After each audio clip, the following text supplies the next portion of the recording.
Okay, yeah. Okay. Good morning. Okay. Is coffee on the way by any chance? Coffee? Coffee's on the way. Okay, good. Just want to make sure.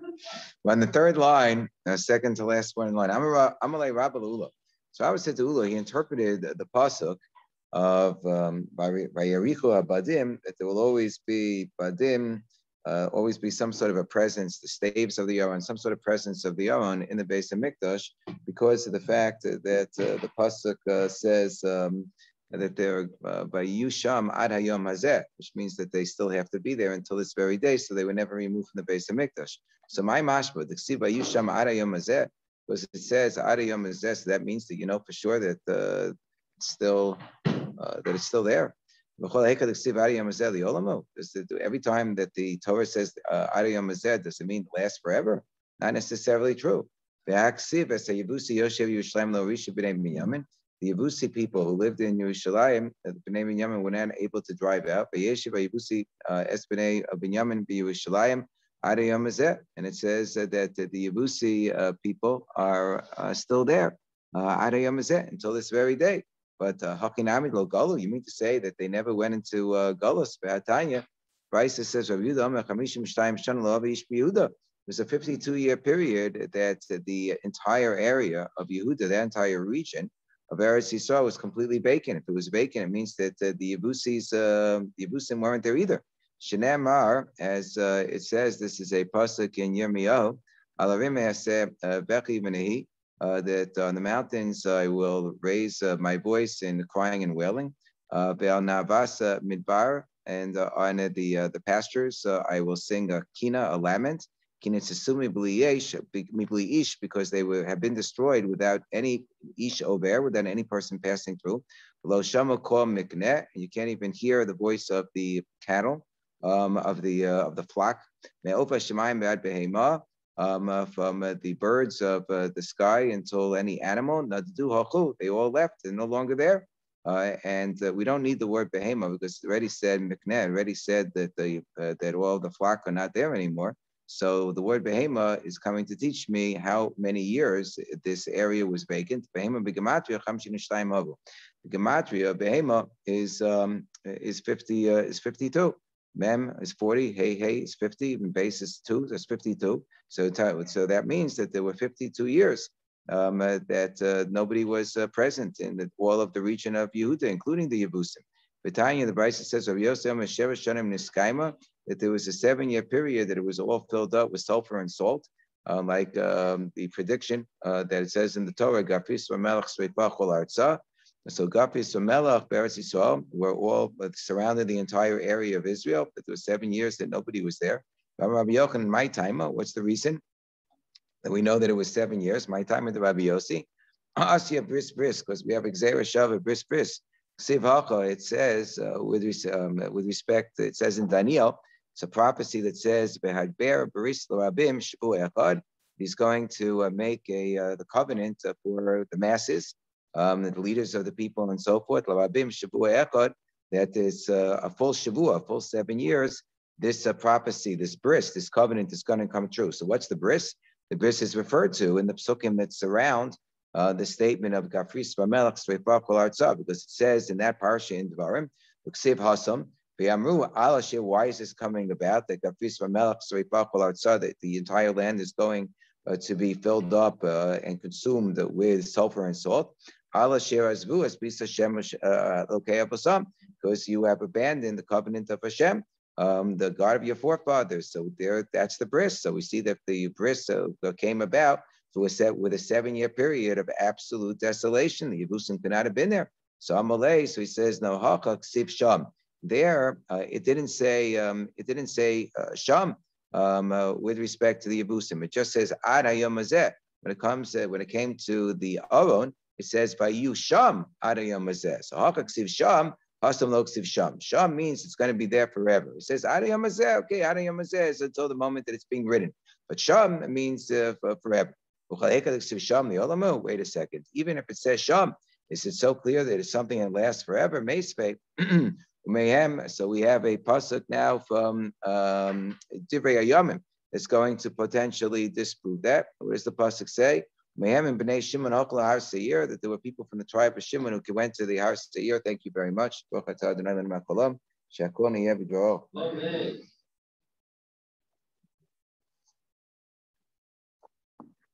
Anashim Chamesh Meos, there were 500 men, Platia ben Arya, Rapia, Uzziah, Bnei Ishi, and among these people were four men who were the sons of Yishi, Barosham, who were at their head, Biyako, Sherisa, Plata, Amalek, and they destroyed the remnants of Amalek, Sham, and they stayed there in that area of Har Seir, Ada Yamazeh, until this very day. And it says there, not only Ada Yamazeh, but Sham, Ada Yamazeh.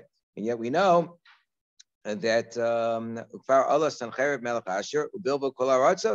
Sancheiriv, this was in the northern part of Eretz Yisrael, and Sancheiriv exiled everybody who lived in all those regions. So Shnei Amar, as it says with respect to Sancheiriv, Be'asir Gevulos Samim, I have removed all the boundaries of the nations, Vasudo Sehem Sosti, and I have destroyed all of their treasures. Shosesi, I've destroyed all of their treasures. So he drove out everybody who had been there. And despite the fact that it says Sham Ada Yamazeh, so Tiyufta, so that's a good kasha. That's a good kasha. Okay, fine. We have a good kasha. Amar Nachman and Tana. So Nachman says that we, in other words, this proof was disproven, but it doesn't mean that the shita is not a valid shita. So we still have a valid shita that the Aron was hidden away in the Beis Hamikdash until this very day. Maybe we don't have such a good proof text anymore, but there's still a valid sheet. So Amam Nachman Tanam Chachamim Omim Avan Belishka said Dira Eitzim Hayaganus. So Nachman said that the Chachamim he quotes from the Chachamim who say that the oven, in fact, where was it hidden?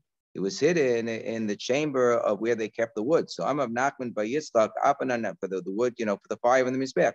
So Amam Nachman by Yitzchak Apanan Nami Tanina, and we also have another Mishnah that seems to support this. There was a Kohen who was working in the Beis Hamikdash, and he was kind of doing his thing. And he saw a floorboard that was different from all of the others. And he went to tell his friend that he should spread the word. Because since this floorboard was looked a little bit out of place, so that indicated that maybe something was being hidden underneath. So this was the discovery potentially of the Aron. Below his speak, Ligmoris Hadavar, and he was not able to get the words out to say, "Guess what I found? You won't believe it. I saw it. It was right there." So until his soul departed from him, and then they knew for sure. Shisham and Ganus. They couldn't figure out which was the floorboard. I don't know why they just dig up all the floorboards. They couldn't figure out which was the floorboard that he had identified that the Aron was underneath it. But they knew that's where the Aron must be stored. I guess they didn't want to, they didn't want everybody to die. So Mayhava Avid. So what was he doing at the time that he discovered the floorboard that was out of place? So Amar Bichabo Misasik Bikaduma Haya. He was fiddling around with his axe. In other words, he wasn't so involved in the abode he was supposed to be doing. Had he been more focused, he wouldn't have noticed the floorboard. So maybe it's better not to look for these things. So Tana Debei Rabbi Yishmael, Shnei Kohanim, but this shows, where did he see it? He saw it in Lishkas Haitzim. So this was in the place where this is consistent with the tradition that the Aron is stored away, is concealed in that area. So Tana Debei Rabbi Yishmael, Shnei Kohanim Bali Mumin Hayu. So there's a similar story that was told by Rabbi Yishmael in the base Medrash Rabbi Yishmael, that there were Shnei Kohanim Bali Mumin Hayu, 2 Kohanim who weren't allowed to do the regular avoda because they had blemishes, so they weren't allowed to offer kabbanos. So what were they doing? They were in the chamber of wood, and they were checking out the wood to make sure that it not be wormy, because you can't use wormy wood to place on the mizbeach. So you must lean be'etzim, v'nishmata kaduma she'echem mehem, and one of them had their axe fall off. It fell down on the ground. And it fell exactly on that board, which was right on top of the Aron. And because that area was so sanctified, a fire came out, and the fire consumed the axe. According to some traditions, the fire consumed him. Rabbi Yehuda brought a kasha of 2 different sukkim. One pasuk says, that they would see the staves that emerged from the Aron. They would see it. To be standing presumably in the Heichal, you could see the staves. Then there's another pasuk that says they were not able to see the staves on the outside. So which is it? Were they able to see the staves? Well, they're not able to. The staves, penetrate through the curtain. Did not. So how case it? So the answer is near and very near. They saw a protrusion in the curtain, but they couldn't see the staves themselves. Tanya Nami we have a brisa that also says the same thing.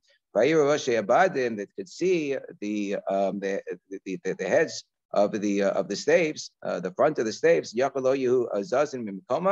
That you might think that they did not move from their place. Talmud Lomar by Aricho Abadim that the Badim protruded. So Yakol Yom Makarim B'Paroches. So if they protruded, so you would think that they would tear through the curtain, and you would just see the staves tearing through the curtain, B'Yotzin, and going out. So Talmud Lomar Lo Yeru Achutza. No, that's the pasuk that we quoted earlier. They did not see it on the outside. So Haketzad. So how did this work? Dokin of Voltin of Yosin B'Paroches, that they would push out, and the outline of the staves could be seen through the parochis, but they didn't actually pierce the parochis. So you could only see kind of the protrusion of the parochis itself, where the badin were protruding into the parochis.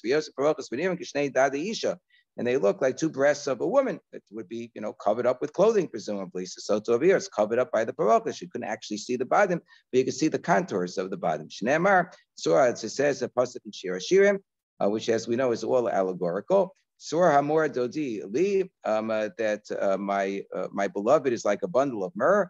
Ben Shaddai Yalin, who shall rest between my breasts. So here too, so it has the image of looking like the breast of a woman going through the parochis. Right. So yes. The tradition is the Yoshiyahu. Yeah, that's what we mentioned the other day. Yeah, Yoshiyahu. So is the implication here that when they built the second base of Mikdash, they knew where it was and they built around it and they put a special floorboard in the That's the implication. Yeah. Amar of Katina, Bishar Shahayu Yisrael Om the Regio. When the Bnei Yisrael would go up to the regalim, they would open up the parochis. They would open up the curtain so that they could look at the area of the Aron, and presumably they could see the Aron. They could see the badim, the staves sticking out of the Aron, and they could see the kuvim on top of the Aron. The cherub they were hugging each other. As the Gemara Babasa says, at the time that we were doing with Sona Shamakum, so then the cherubs would hug each other, and when we weren't doing with Sona Shamakum, so then they would turn away from each other, and they would both look towards their respective walls on the opposite sides. They would say, see how beloved we are in front of HaKadosh Baruch Hu, like the affection between a man and woman who love each other. So Chista asked, but wait a second, it says with respect to the Mishkan, when the Levium had to take the various Kalim, including the Aron, they weren't allowed. The Kohanim had to cover up all of the Kalim, including the Aron, and nobody else was allowed to look at the Kalim. And if they Lo Yulavos Kabbalas HaKodesh, they couldn't look while all of the Kalim were being covered up. And if they did, the next word we know is Bamesu. If they would look at it, they would die. So how could it be that all of Bnei Yisrael would be exposed to looking directly at the Aron and the Kuvim? This was something that was considered forbidden. That when the Kalim were placed into their respective receptacles, their coverings, nobody else was allowed to look. So he says it's like a kala. When the kala is only betrothed to the chasa, and so then they don't have an intimacy with each other yet. There's only an intimacy when they have nisuin. That's when the kala comes into the home of the chasa, and that's why we have the nisuin. We finalize the nisuin at a wedding with the yichud, when the kala enters into the domain of the chasa, that they're secluded with each other. But during the period of erison, they're not secluded with each other. As long as she's still in her father's house during the erison, when there's only been betrothal, it's nu mibaila, so she has to remain on platonic terms with her husband. So you can't be so intimate. So during the Mishkan period, we didn't yet have nisuin. We hadn't yet entered into Eretz Yisrael. There wasn't nisuin. We were just getting to know HaKadosh Baruch Hu. So therefore, it wasn't a time that it was appropriate for everybody to look at the Aron and look at all the kin. When she comes into her in-laws' house, when she's living together with her husband, she becomes a nesua. And it's normi baila. So then she's doesn't have to be platonic anymore, and so concealed from her husband, she's allowed to be intimate with her husband. So it's the same thing. So at the time of the Beis Hamikdash, we had a greater intimacy, and therefore it was permissible to look at the Owen. You couldn't walk into the Kodesh HaKadoshim, but they would open up the curtain, and people would look at the Owen and the Kuf. So Masiv of Chana Barav Katina, yes, the Kasha Maisa B'Kohen Echad, Shahayim Sasek. But what about this period, the second Beis Hamikdash? We speak about the Kohen who was coming near to the Aron, and when he wanted to tell people where it was, so he got struck down and died. So it sounds like they weren't allowed to look at the Aron. They had to any kind of looking at even a crack in the floorboard that would open up to the Aron could be a cause of somebody dying. So Amalei Niskar Shekamis. No, that's after they were banished from the Beis Hamikdash, after the destruction of the first Beis Hamikdash. So then, when the second Beis Hamikdash was built, it was like the Mishkan period all over again. We had to get reacquainted with the Kodesh Baruch Hu. So they were still considered to be in a state of error, and they weren't allowed to be so intimate. Niskarsha Chazu the Chibasa Rishona. After the divorce, so they had to start from scratch from the early periods of the relationship where it couldn't be so intimate. So B'maya Skinan. So what are we talking about? Which Beis Hamikdash are we talking about where this whole incident took place?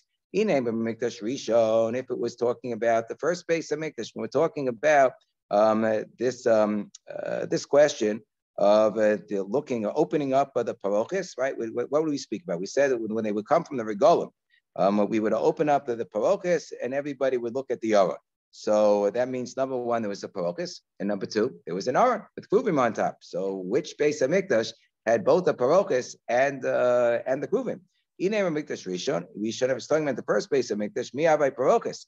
There's no parochis. Between the Kodesh, the Heichal, and the Kodesh HaKadoshim, there was an amatraxin. There was a one amma thick wall. It wasn't the two curtains were only in the second Beis Hamikdash. Elo Hamikdash Sheni, Mihava Kumer, is the second Beis Hamikdash. We said that there was no Aron in the second Beis Hamikdash. Either it was taken captive to Babel or it was hidden away somewhere, but it wasn't in the Kodesh HaKadoshim. So the other Hamikdash Rishon says, must have been talking about the first Beis Hamikdash period. Now, again, we're not talking about the incident. We're talking about when they used to open up the parochis for Bnei Yisrael to look at the kuvim. So my parochis the vavi. The parochis we're talking about, it's not the parochis that went across all the way from the north to the south, like in the second Beis Hamikdash, but in the amatraxin couldn't have been just one thick block of wall, because then the Kohen Gadol wouldn't have been able to walk from the Kodesh to the Kodesh HaKadoshim. You need to have an opening. There's a little opening in the middle of the wall, and in that opening you had a parochis. So you had a number of different curtains that were filling up the vavi. They were filling up the entrances. The Amar Rabbi Zera Amarav. So Rabbi Zera said in the name of Rav, Shosha Sa Parochos Hayuba Mikdash. There were 13 parochos. There were 13 curtains in the Mikdash. Shiva Keneged Shiva Sharim, and each one concealed one of the entrances. There were 7 gates that you enter into, and of the 7 gates, the north side, south side, so forth, they had different parochos. And then there was another 2. Achas Pisko Shalecho, Achas Pisko Shalulam. One that when you entered into the Heichal, there was an opening. When you entered up into the Ulam, which is before you get into the Heichal, there was an opening. And then there was Shtayim B'Devir. And then there were 2 when you would go from the Heichal to the Kodesh HaKadoshim. There was a little area that was carved out where there would be an entranceway where the Kohen Gadol could walk from the Heichal into the Amatraxin. And then on the other side of the Amatraxin, when you get to the end of the one Amma of width of the Amatraxin, there was a curtain on the other end as well in the opening area. It didn't cover, again, the entire expanse from north to south, but it covered up the entranceway. So Shtayim B'Dvir, Shtayim Kenegdan Ba'aliyah. And then there was an upper story to the Beis HaMikdash. They would sometimes drop workers from the upper story to do work in the Heichal, the Kodesh HaKadoshim, and so forth. In the upper story, the loft, they also had similar areas. They had an area on top that corresponded to the Heichal, and an area on top that corresponded to the Kodesh HaKadoshim. And they had entranceways going on the upper area and the loft area as well. And there were curtains in that area on the upper story as well. So altogether, if you add it up, 7 plus 2 plus 2 plus 2, it equals 13. Okay. So so we see that there were curtains that covered up all of the entranceways, even in the Bayis Rishon. So the other one, Mikdash Sheni. Yaakov says, no, they did this in Mikdash Sheni. They would open up the curtain in the Mikdash Sheni, and everybody would look inside, and but they wouldn't see the Aron. They wouldn't see the Aron because there was no Aron. What they would see is that they had engraved in the walls images of the Kruvim. In the second Beis Hamikdash, they had what's called the Kruvim de Tzorsa Havukaimi. They had engravings of the Kruvim on the wall, and apparently even in the engravings, the Kruvim would be hugging each other. If it was a permanent engraving, they would always hug each other. But some of the Rishonim learn, no, it was like a miracle with the engraving. With the engraving as well, when we were doing with Sona Shamakum, they would hug each other. When we weren't doing with Sona Shamakum, then they would turn away in the engravings itself. The Ksiv, as it says, a pasuk in Malachim, when the Beis Hamikdash was built, and again, presumably in the first Beis Hamikdash, I guess they had the engravings too, but they also had in the second Beis Hamikdash, even when they didn't have the regular Aron. The Ksiv Beis Kokiros HaBayis, that the walls of the Bayis were filled up with Masav Kela, with beautiful designs. Kruvim Utmaros Beturei Tzitzim. They had images of kruvim and palm trees and blossomings of flowers were covering up the walls. And they covered it all up with gold that was flattened on all of the etchings. And it says Kima'ar, and another pasuk in that general description of the Beis Hamikdash in Malachim. Says that's what the pasuk says, that they were like a man who was embraced with his companion. What does it mean that the images were such that it was in the design of a person embracing their companion? Means a person who's like embracing the one who is closest to him, namely like a man embracing his wife. So that was the image of the Kruvim that was on the wall in the Beis Hamikdash. So even when they didn't have an Armon, they still had this image. It's a very long Tosfos here that talks about whether it's appropriate to have images on Machzorim and so forth that have like pictures of animals and birds and so forth. So, we generally refer to Tosfos in the plural, Tosfos Omrim. But whoever wrote this Tosfos was clearly speaking in the singular. So, Nishalti, I was asked, I don't know who should identify himself. Nishalti, I was asked, when they draw these beautiful pictures in the Machzorim of the Chayas and the Ophos, are they doing a good thing? It's a terrible thing. Oh, you mean, is it Asr or Mutter? Oh, ain't that Isser? No, it's not Asr. I didn't realize that's what you want. So you say, if you ask him if I think it's a good thing, it's a bad thing because it's a distraction. They're not going to be able to focus on their davening. They're going to look at the beautiful pictures in the Machzorim. But if you ask him if it's Asr, so he goes on. He talks about all the parameters of what types of images are Asr Mutter. He says it's a distinction between two-dimensional images and three-dimensional images. Two-dimensional are okay, three-dimensional are not okay.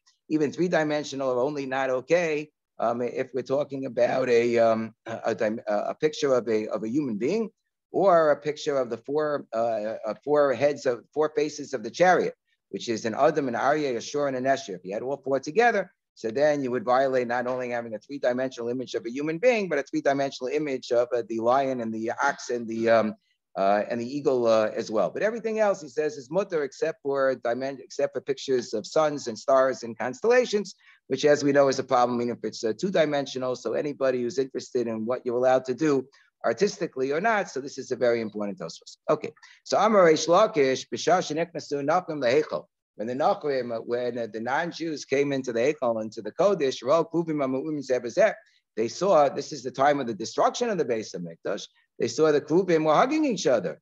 So they took the man into the marketplace. These Jews that their brachos are taken so seriously and their klalos are taken so seriously, they're going to involve themselves with these profane matters of like pornography. So they immediately scorn the Jewish people. As we know, the pasuk in Eicha, all those who previously had respected them started to scorn them because they saw their nakedness. And it's the famous kasha of the Ritva. Wait a second, when the Beis Hamikdash was destroyed, they weren't doing the Ratzon Shel HaKadosh Baruch Hu. So why were the Kruvim hugging each other? The Kruvim at that point in time should have been turned towards the walls. Some say, well, when the Beis Hamikdash was destroyed, they did tshuva. It was too late to save the Beis Hamikdash, but it was enough to bring them closer to HaKadosh Baruch Hu again. And there's the famous comment of the Bnei Yissaschar that is a halacha that when a man takes leave of his wife, So he's chayav lifkot his ishto b'shas yotzei l'derech. So he's obligated to have relations with her when he goes off for a long trip. So here there was the separation between the Shekhinah and Bnei Yisrael. So that was an appropriate time for them to embrace. Very, very, very profound, poignant comments. Unbelievable comments of the Bnei Yisrael. Unbelievable. Yeah. They look like a man and woman. That was according to this. Yeah, I don't know. Were they two different genders, or did they look kind of, nondescript? I'm not sure about that. I thought I don't know. I think they look pretty much the same. I don't think that the one. I don't know. Yeah, yeah, right. But it's like the love of a man and a woman. I don't know. I was assuming that they looked pretty much the same. Okay, we should see Isa Nikras. It's a good question though to see if someone talks about that. I don't know. We should see Isa Nikras. So he said that there was a little platform in the base of Mikdash. There was 3 exposed high. And it was called, and that was the Eben Shasiya. So Tana, why was it the Eben Shasiya? It was the Eben that was that fed the rest of the world, from which the rest of the world was nourished. It was the Eben Shasiya. Sheimena Hushasasa Olam, that the world was founded from that tiny little area in the Kodesh HaKadoshim, in the center of Yerushalayim. That was the foundation of the world. Tanan Kamandam Mitzion Niva Olam. So there's a Mishnah according to the opinion that says that the world was in fact created from this location in the middle of Zion, in the base of Mikdash, and the Mitzion Niva Olam. The Tanya Rabbi Eliezer Omer, Rabbi Eliezer says, Olam Mem Siyusu Niva. The world was created from its center, and Yerushalayim is understood to be the center of the world. So we start with Yerushalayim, and we look at the rest of the world from the vantage point of Yerushalayim. So we start counting for international dateline purposes. You start in Yerushalayim, then you start counting 90 degrees out, 180 degrees out to figure out, when there's a time change and so forth, because the center of the world is Yerushalayim. Shnei Mar, as it says, this is a pasuk in Iyov, B'tzekes Afar Lamutzak Urgabim Yida Baku, that Kadosh Baruch Hu, when the dust ran into a mass, so the B'tzekes Afar Lamutzak, when Kadosh Baruch Hu was creating the world, Urgabim Yidu Baku, the clouds kept close together. So everything started to form a mass from the center.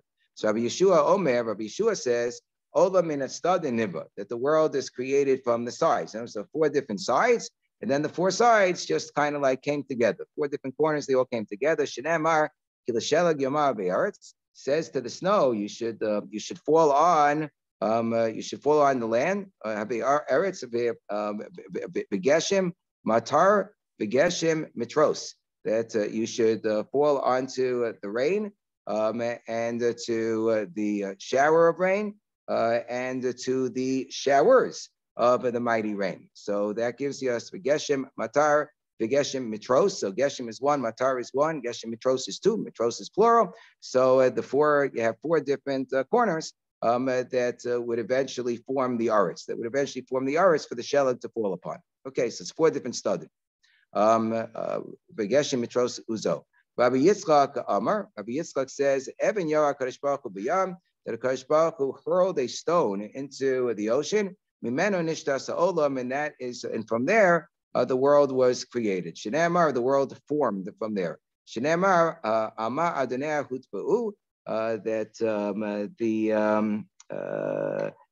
the various sockets of the world. What caused them to be fastened? Omiya Yara, that HaKadosh Baruch Hu fastened all of them. Omiya Yara Eben Pinasa, and who is the one who caused the world to be formed by hurling a cornerstone. Eben Pinasa is a cornerstone into the world. So we see that there was sort of like a cornerstone that HaKadosh Baruch Hu hurled into the world. So hurled it into the ocean. Originally, the world was filled up with the waters. Then HaKadosh Baruch Hu caused the whole land mass of the world to be formed by hurling in this stone. The Chachamim say, here's the opinion that we quoted originally, right? The Chachamim say that the world was created from Sion. And this is consistent with our Mishnah, as we mentioned, that speaks about the Eben Shasiya being in the Kodesh HaKadoshim. Shnei Amar, how do we know that the world was formed from Sion? Because we have a Mizmor in Tehillim. It says Mizmor le'asaf kel Elokim Hashem, and it's talking here about how Hashem is describing the creation of the world. V'omer mitzion mechlal yofi mimeno mechlal yafyo shel olam, because it says mitzion mechlal yofi, that the beauty arises from Sion. So the mechlal means that everything everything comes is subsumed in Sion. The beauty of the entire world is subsumed in Sion, and all began in Sion. Tanya Rabbi Eliezer Gadol Omer Ela Todos Shemaim Haaretz Bibaram. Rabbi Eliezer Gadol says that when the Torah speaks about the creations of the heavens and the earth, Bibaram Biyam Asos Hashem Elokim Eretz V'Shemayim. So what do we derive from that pasuk? How were things created? Todos Shemayim Mi Shemayim. So we say these are the toldos of the Shemayim and Aretz, and when Hashem created the Aretz, and the Shemayim, so all of the creations that have to do with the heaven came from the heavens. Told the Shemayim, Shemayim Nivo, told us Aretz, Aretz Nivo. All the creations of the earth came from the earth. That's pretty, straightforward. The Chachamim say no, that's not the way that it works. So you have to put it together with the pasuk and Tehillim. Elu ve'elu mitzio nivo. That really everything emerged from Sion. That the creation originally started in Sion, and from there everything branched out to the Shemayim and the Aretz. And how do I know that? Shnei Amar, because it says very clearly in that when HaKadosh Baruch Hu is speaking about the creation of the world, it says Mizmor la'asaf kel Elokim Hashem diber v'ikra Aretz. That when Hashem spoke for the Asara Ma'amaros, right? Then He created Vayikra Aretz, and He called for the world to be created. Hashem Diber Vayikra Aretz Mizrach Shemesh Ad Nebo. Omer. So this is both the Aretz that was being created, and the Mizrach Shemesh Ad Nebo, and the Shemayim that was being created. And that Mizrach goes on to say that it all emerged. Everything is subsumed in Sion. Hashem appeared from there. Elokim